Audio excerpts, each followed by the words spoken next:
You say a one-time fling with the defendant turned into more than 15 years of child support payments and even jail time. She know he's not my son. Your Honor, he just wants off child support. There was no home for me to go to. I lost that. I lost my car. I lost my job. I'm broke. You truly believe you are not his biological father? Yes, I know. And why would she intentionally trap you? At the time, I was doing pretty good. All of a sudden, here come the child support. I think maybe she thought I had a little money. That's not true, right? Who is his father then? You know, I don't. Mr. Connor, you are not the father.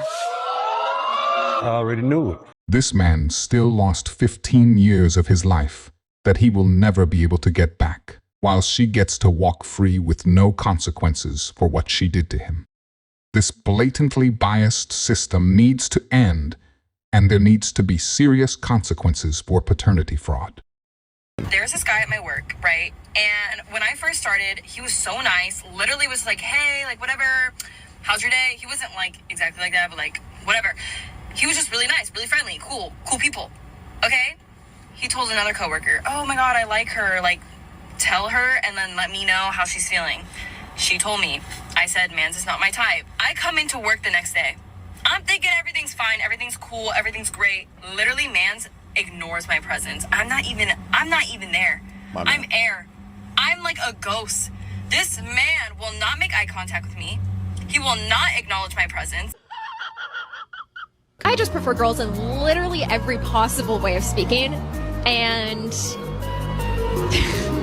like, what does if that I even could mean? go through life without interacting with men, that sounds like paradise. She should try going through life without interacting with anything men create, provide, or sustain if she thinks life without men is a paradise. I just wasn't expecting guys to still be so immature in their 30s or be so scared of commitment. But when you're 34, when you're 35 and you're still like, yeah, I don't know what I want. I'm like, dude, you're like old. Shaming men in their 30s for not wanting to settle down with you because your time is running out isn't going to make them change their minds.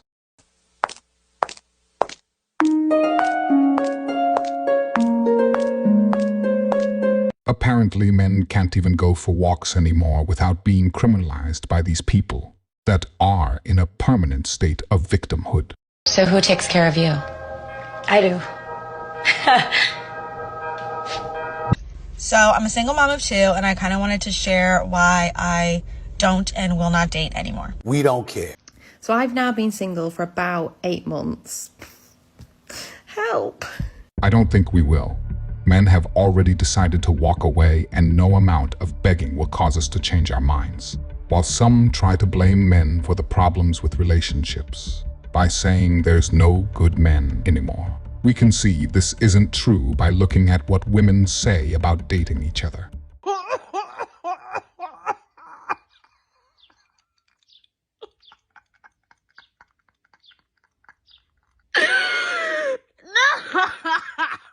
And what I found very fascinating is that the more I date women, the more I find myself understanding heterosexual men.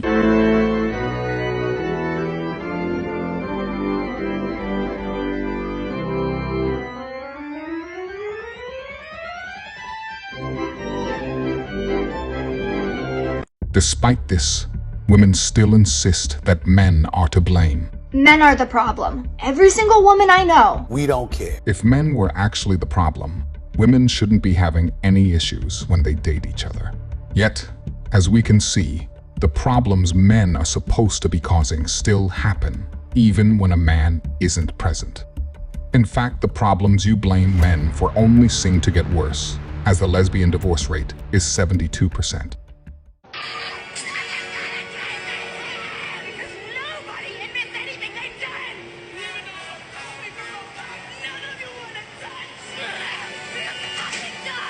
Is this not what women have been fighting for?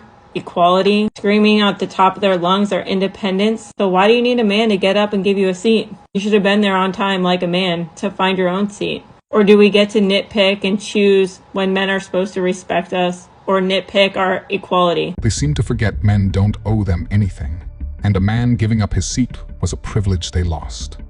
But it's interesting to see them complain about men not giving up their seat, but never once complain that they don't have to sign up for the draft, or that men still make up the overwhelming majority of all dangerous jobs that keep society running. Like she said in the video, it seems like they just want to nitpick which areas they want equality in. Make that pistol pop. The argument for child support has been around for over 50 years now, and the most common thing you'll hear from the proponents of it is it's for the benefit of the children. Yet, as we see in this video, more often than many people want to admit, it never reaches the children. Instead, the moms who collect it use it for themselves, and they have no problem flexing on the internet and bragging about it, as we've seen here. Why?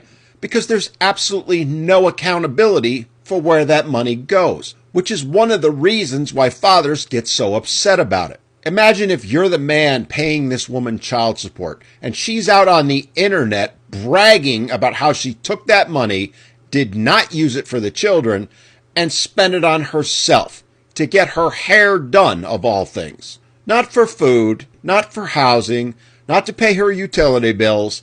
No, to get her hair done, to make herself look and feel better. Which is why men get so upset about it. As long as the courts get their cut of the child support, they could care less how it's spent. How I found out my top spicy fan is my uncle. My little uncle that I have family dinners with all the time and am super close with. So, you know, he's my top sub. There's no name, photo, like that's very normal. He purchases all my stuff. We message all the time, like dirty talk, all that kind of stuff. And then we're at dinner, which is just normal, like a family dinner, and he's sitting next to me. Oh, I wonder why he conveniently wanted to sit next to me. He goes up to the bathroom, he's left his phone there, a notification comes through, an email notification. It's my name. My name has come up.